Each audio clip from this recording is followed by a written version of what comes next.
Another headlines here tonight. We are learning why a Columbia University student fled the country after ICE agents came to her door last week. She tells CBS News she's in Canada, and as Lisa Rozner reports, she denies advocating for violence and terrorism.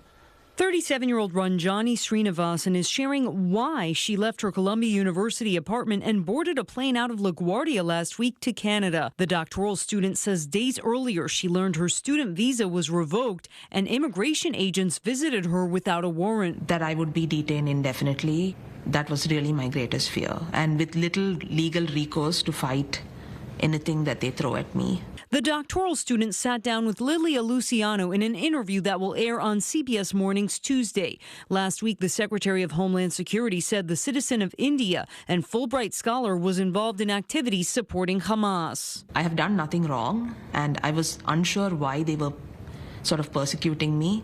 Her lawyers say she was mistakenly detained while trying to get into her apartment near last year's Hamilton Hall takeover. Other than that, they say she attended a handful of protests and had shared or liked social media posts related to Palestinians in Gaza. This all comes as President Trump is now threatening to pull all federal funding from the school unless certain conditions are met.